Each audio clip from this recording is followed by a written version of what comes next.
Hello, everyone, and welcome back. We hope you had some time to visit sponsor booths, and we are back with our next session here. It's going to be a great session. It's sponsored by Hashmap. We have a wonderful panel of speakers here. So I'm going to kick it over to Kelly from Hashmap to get us started. Thanks, Annie, and hi, folks. Really appreciate you joining our session today. We'll have a little fun and talk some data.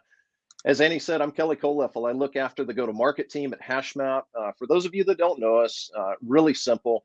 We help our clients build and design data products. We've been doing it across industries, a lot of projects since 2018.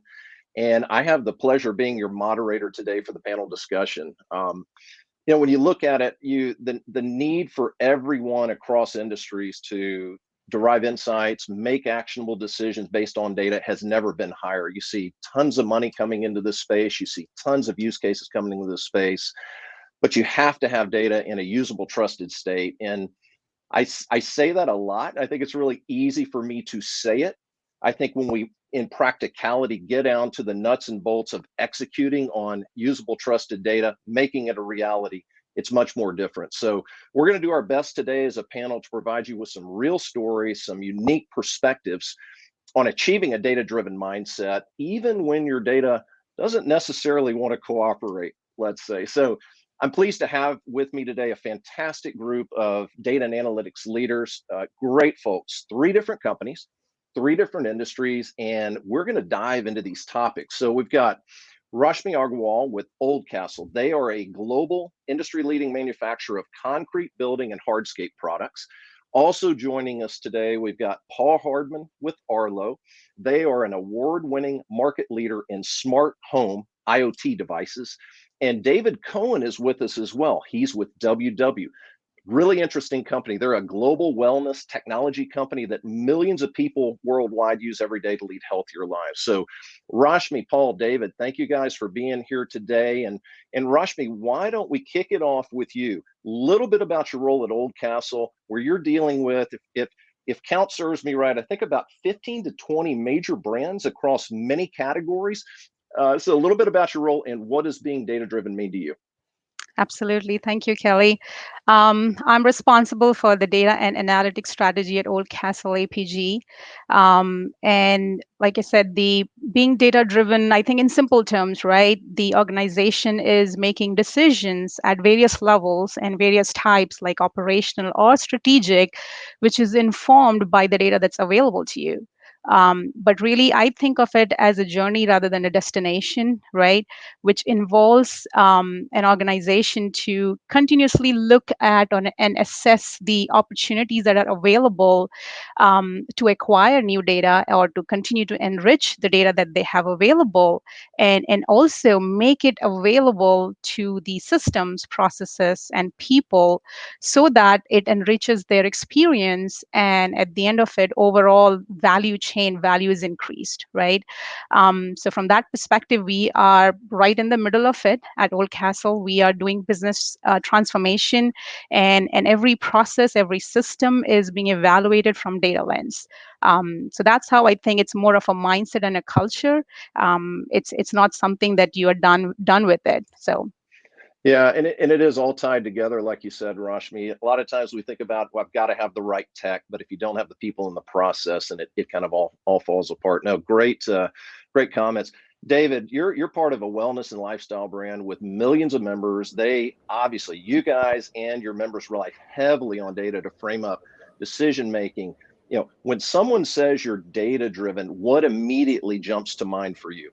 So I think the thing I always have to bring whenever I come to a company is data-driven isn't that we have enough data to have perfect foresight into everything we're going to do. I think we can frequently stop ourselves from actually using data while we wait to get to perfect. And I think accepting that if we're using data to reduce uncertainty and not remove it entirely is a big component of that. I think the data-driven orgs I've been a part of are ones that are also the ones that are more willing to use data to actually inform their decisions. There are a lot of companies that will say, see, I'm data-driven. I went and I found this piece of data, that supports the opinion I've held for the last 2 years. So we're data-driven because I'm using data to make this decision. I'm like, justifying a decision you've already had, an opinion you've already had based on data is not being, in my mind, not being a data-driven org. It's about being agile. It's about not falling in love, all of these agile things that people will talk about, and allowing the data to take you to the next priority. I love it. I love it. Yeah, there's so many ways to slice that up, and I think each of you too. We talked about the organizations you're with today, but when you look at how your perspectives on data have been shaped, I think it does go back, probably to multiple organizations. And Paul, let me ask you. I mean, you're dealing. I looked at the numbers recently. I mean, you guys, there are over 20 million Arlo devices out in the market today, and I think each one of those, if I remember right, is generating close to a gigabyte of data per month. In your role at Arlo, how do you think about being data driven? I think for us, there's a few things. Being data driven for our team is mainly having data that's kind of timely and relevant and actionable. To David's point just there, using data to support a decision you've already made isn't the way to do it. It's taking the data and using it to make a decision. For us, we want all of our data to be easily accessible to our business teams, be that product teams or analytics teams that I look after, and having that data available to them. I think that's the most important thing for us to be data driven, is to have the data to make those decisions. Yeah, no, that's awesome. By the way, Paul's joining us from Ireland. Really appreciate him. It's a little bit later in the evening there, so nice to have. That's a bit of a misnomer. Oh, is it? Okay. Should have changed that. All right, no problem. So let me ask, when I think about a data first mindset, number one, not trying to do too much initially, really, I hear over and over from clients, it's about, I've got to do things faster, but again, kind of like you guys said, that usable, trusted data, the rest flows out from there. To that point, speed to outcomes, speed to impact, speed to business value. I mean, for us, I think as a partner, for you guys delivering data within your organizations, you have to have that to be relevant. I think it's difficult to achieve without some aspect of speed being involved in delivery. And so, Paul, let me stay with you for a minute. Talk about the top data challenge that you deal with at Arlo when it comes to delivering business impact to that range of data consumers that you have at Arlo. Yeah, I think the challenges are, as you say, timely. It takes time and effort to get it into an actionable place, and we try to make as much as we can to be self-service for our people. We don't have a huge team of analysts that are able to deliver data, so we make it as self-service as possible. And that requires investment in systems, in people, in the process flows to get the data to the right places.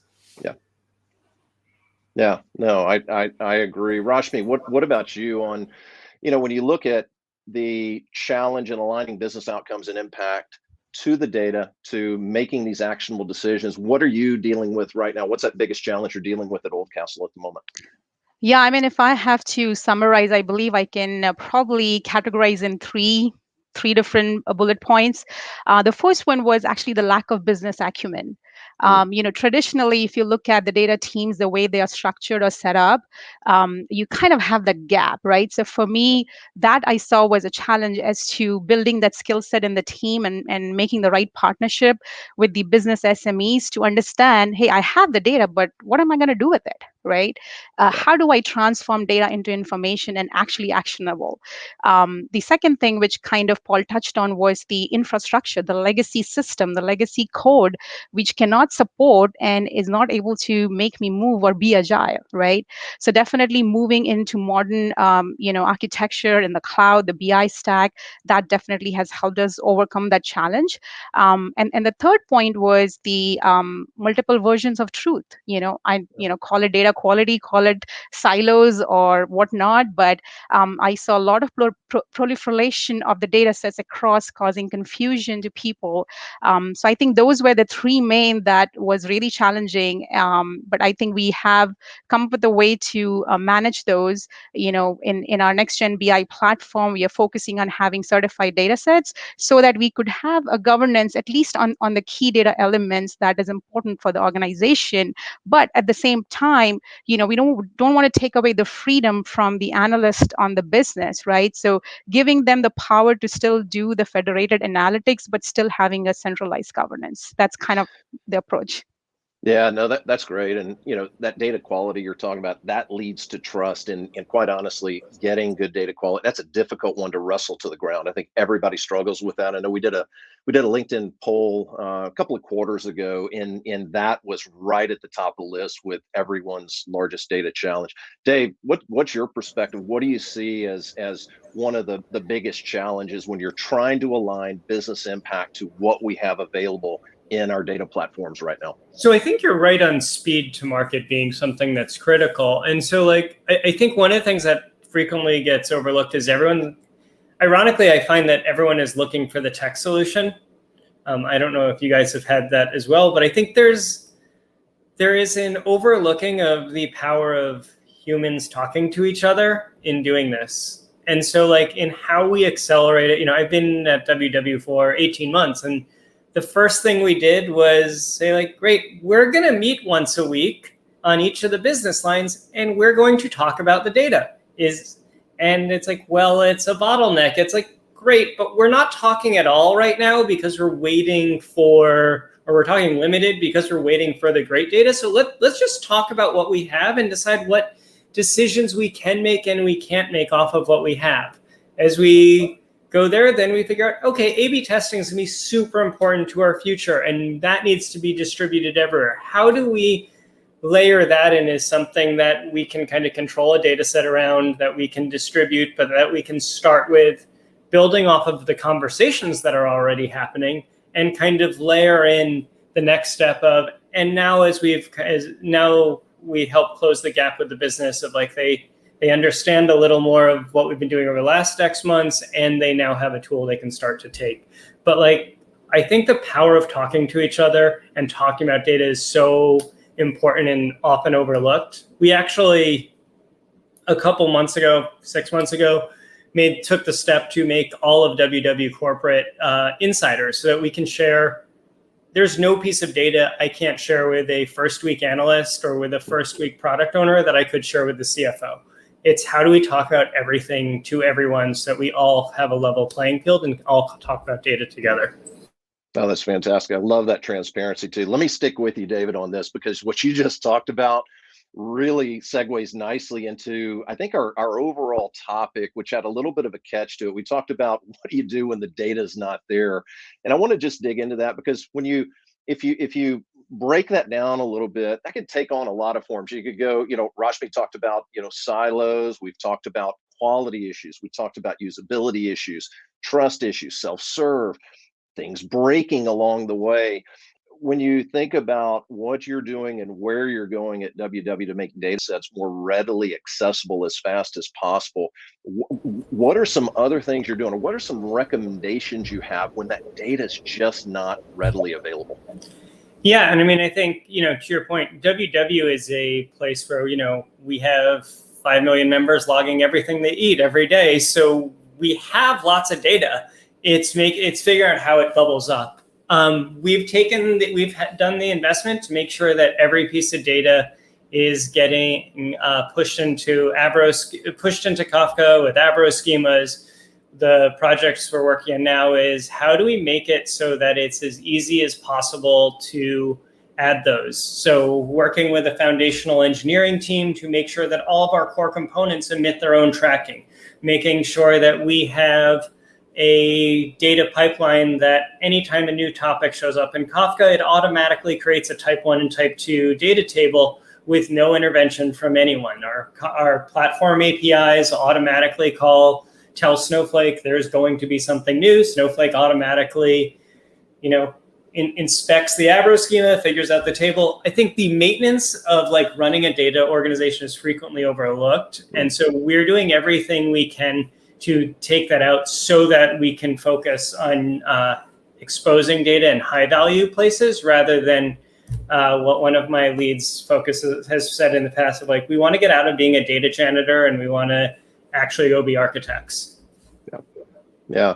And you, as you were talking, I was thinking, you bring up a really good point. We're talking about data that's not there. You have a lot of data, but in order for it really to be there, it needs to be usable. It needs to be curated. You've got 5 million members creating massive amounts of data every day, but it's not exactly there unless it's in that usable, curated state. No, great comments. And when I think about, you've got data acquisition, you've got transformation and enrichment that's going on. I've got this range of consumption patterns. Maybe it's internal, maybe it's external. And it sounds, again, we say these words, it sounds really simple and easy, but in reality, it's not. The data, again, doesn't necessarily want to cooperate with us to make things happen. And Rashmi, let me kick it over to you. How are you approaching this concept of data not being there, that kind of a challenge at OldCastle? Yeah, like similar challenges as David was saying as well, is we do have issues with silos, or it's available or it's not readily available, it's not timely available, or we have data gaps where I am not able to actually integrate data from two systems because there is a lack of master data governance or things like that. So definitely moving into newer platform has given us the capability where we can now share the data, and at the same time we are moving into more event-driven architecture, so we are able to make more quickly or as quickly as possible data available, right? At the same time, touching on to, we have started community of practice with the business analysts, trying to educate more or understand their challenges more so that we can give them the right data at the right time. So it's definitely a partnership, and then continuous improvements. How do you, on that community of practice, really interested in that, how do you practically kind of walk that out during a week, a month, a quarter? What are you doing there? Yeah, right now we have a monthly meet, but again, it depends on a specific feature that we are building and we need feedback. So it's an ongoing conversation, to be honest. It's more about sharing the roadmap, sharing best practices, understanding what challenge they have today, either the data gaps or in terms of how it's been designed or set up, right? And also looking at what you have available, because many a times we tend to build rather than buy. So if there are connectors available, I can get data ingested pretty quickly rather than trying to build myself, right? So all those assessment and the newer tools have actually given us the capability to be much more quick to deliver the value. Yeah, and I love what you talk about with that feedback loop. I think whether you're building, relatively simple data products or more complex ones, that's absolutely critical. And Paul, what's your perspective on that? In fact, when you're looking at the challenges of aligning data consumers and data products, when the data just may not be there, or it may not be in that perfect state that's as consumable as you want it to be. How do you approach it? Yeah, I think for us, and 99% of the time, the data is there, just it's not available, or someone has it squirreled away somewhere, or it's in the database that's not accessible to somebody. So yeah, I think that's an issue for everybody. It's definitely an issue for us. The way we've taken it on actually was mentioned in the keynote earlier on this morning, when we talked about the bronze and silver and gold kind of methodology of setting out data in a data lake or a lake house or whatever. So yeah, we're in the process of doing that. The other thing that we are looking at when the data isn't there for us, a lot of the time is because the data isn't there for the last 6 hours or the last 12 hours or whatever, because things are moving in batches. We're looking and we're spending a lot of time scratching our heads over how we get data streaming in the right places at a balance of cost and usability and so on. And we're investing in streaming processes so that we can have that data as fresh as possible. Because for our business, being a technology type business, having information fast and accurate but fast is a huge part of what we need right now. No, that's excellent. Yeah, go ahead. Sorry. Yeah, and sorry, I was just going to say, and the trust as well is a part of it. In a lot of times, we have analysts in different departments or different teams doing their work and creating analysis from data, which is all on their machines, and we're working to bring that into a central repository, be that through a server or be that just having them make the data available to a central place. Yeah, no, that's great. And I agree. I mean, we all need data product wins. We need them quickly. I think about, kind of trying to keep some of the early MVPs or a new MVP relatively simple, make it usable, make it impactful in a business context. And I think it opens up a lot of possibilities for us to do more. I remember in fact, I think he's given a talk at MDSCon. Boris Japez, who's co-founder, CEO at Census, he was on our podcast a few months ago, and he said, this has stuck with me. He said, you could choose to build a shed, you could choose to build a house, you could choose to build a cathedral when you're building data products. And I think I took from that, let's have kind of this practical approach, gives me some of that speed, lets me get something out that's usable. And I guess, Rashmi, I'd ask you again, at OldCastle, where you are right now, there are a lot of paths that you can go down to build a data-driven culture and that mindset. Any thoughts, ideas on what's worked well, even maybe something that hasn't worked, you had to change course on, and are there some things maybe you're looking to try down the road too when you talk about fostering this data-driven mindset and culture? Yeah, I think first thing, Kelly, is definitely the leadership support and acknowledgement, and drive coming from there that, hey, we are making right investments in the data platform. So that's definitely a positive note. And I think it's a general awareness. I think that's what I have started doing is an upstream awareness impact to the upstream systems, right? Because many a times, data is kind of the after the fact, and you go and tweak something without understanding how it's going to impact my downstream systems and reporting. So I think it's more of awareness and making data as part of your way of working, right? I think that's what we have done. Also, we have kicked off data governance initiative as well, with the leaders as part of that discussion. Like I said, it's more about awareness and education. And like I mentioned earlier as well, the community of practice has helped us tremendously to make them aware that, hey, it's not just something you dump and you go. Like, you have to really put a thought about, what are you entering, because, bad input is going to give you bad output, right? So I think going back, really the right investments, the support from the leadership, and awareness to everyone in the team. No, that's great. And I think, Dave, I look at this and I think about also, as Rashmi was talking, I mean, there's this element as data leaders within your organization around, being able to properly kind of channel ideas and initiatives into the right lane and continue to expand this data-driven culture. Any thoughts or ideas, perspectives on how you look at it at WW? So I'm a little bit lucky. WW comes from a long history of doing clinical trials. And so I think when I came, said, like, everything's going to be a test, we're going to roll out everything. And as soon as I realized, let's call it 2 weeks in, that, like, the way to frame this is really, we do clinical trials on everything we ask our members to do and put into their mouths. And that's why we know our programs work. Similarly, why wouldn't we be doing those same clinical trials with all of our digital products? And so we are moving to a world where every single thing we launch is tested. And that's a really easy way for everyone to kind of get on board that it's just part of the way we do things. This is how we measure things. It also allows us to get into the place of never having to say no to a leader, to a stakeholder. Yes, we're happy to do, like, from a product perspective, when I work with my product partners, we're getting better at saying, yes, let's do that too.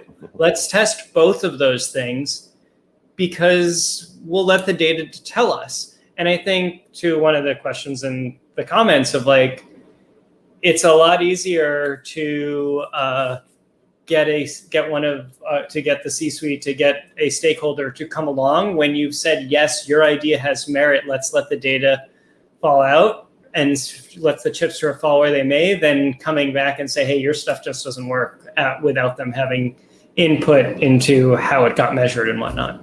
Yeah, no, that's good. And Paul, to David's point, I'm going to ask you, kind of this notion of having I'm going to come to you as a stakeholder within the organization, a data consuming group, and I've got this must-have data product, Paul, that I need, but not sure where the data is. You may not know either. How do you handle that where you're not? And I know you said you've got a lot of data available, but from an expectations perspective, for me as a stakeholder within Arlo, how do you go about addressing that? And are you going to share with me, all the details behind it, or is there a way to kind of give me a high level view of tools, tech, team, and give me a comfort level that we're going to make this happen? How do you look at it? Yeah, I think as with all good questions, the answer is it depends. For some of our teams, we have some, very, very technical people, very clever people who we just say, yeah, look, here's the data, here's how you connect to it, off you go. We'll help you through it, we'll explain where it all comes from and so on, and then you can go and make your own decisions and so on. Others need a little more help, and then one of my analysts will either create like a starter dashboard or a starter data set or a table or whatever appropriate, to not lead them in the right direction, but to hold their hand through the start of it, right? And where, as you said, the data, it might be siloed or somewhere else, we would work with whichever business team would have the data and find a way of getting it across to our data lake. In the most case, it's just expanding a process we've already got in place. But if it's something brand new, then yeah, it's developing a new pipeline. Yeah, no, that's awesome, guys. I feel like we're just barely scratching the surface here, and I know we're coming up on it. I do want to get to a question or two that is coming in from the audience. So let me throw this out. I'm gonna open it up here to everybody. But the question I'm seeing is, David had an earlier point about letting data lead. How do you feel that the CXO community is handling things when data is telling them? This is a great one. When data is telling them some challenging insights, such as, hey, data is saying you need to shut down this production line, or maybe the data is saying something differently than what a prior strategy was really outlining. Any thoughts to the group? I'll just throw it open now to you guys on that one. I can jump first if you want. I've had luck. I think ours have handled it really well. I remember the first time I brought something like this to the broader exec team, the chief digital officer just prefaced to the entire meeting and was like, guys, this is going to be a bit awkward, and awkward is good. Awkward is when we learn. And I've been lucky that the CDO and CPO have both reiterated that time and time again, that like, there's no such thing as bad data. We look for uncomfortable data because we grow when we're uncomfortable. Yeah, same. Yeah, go ahead, Rashmi. I was just going to share, Kelly, that same here. I mean, fortunately, I have had the same positive feedback from all the C-level. They trust that, they are happy to actually see the data that supports or does not support or contradicts the decision. So I think, they are very open to looking at what data has to say. Oh, that's fantastic. Yeah, I completely agree. Same for us. And I think one other thing on this conversation is it's rare that one of these execs has something in their mind because they don't have some piece of data they're going off of. It might not be data from your company. It might not be how your existing users, but rarely are they at home flipping coins and being like, we're going to make this decision. So they have experiential data that they're going. And I have yet to meet one that when you put compelling data in front of them, they're not changing their mind now. But I think it's a common misunderstanding to think like, oh, they're looking at no data. No, they likely have 20, 30 years of experience in business, and they're using that collective data to make the decision in absence of anything else. No, thanks, guys. Hey, I'm going to wrap it up. Sincere thank you to each one of you today. Thank you to the Fivetran team for giving us this opportunity. Great stories. Love to hear about the challenges, the learnings, advice. I think, It is going to help us all out, and really wish all of you the best of success going forward in your data cloud journeys.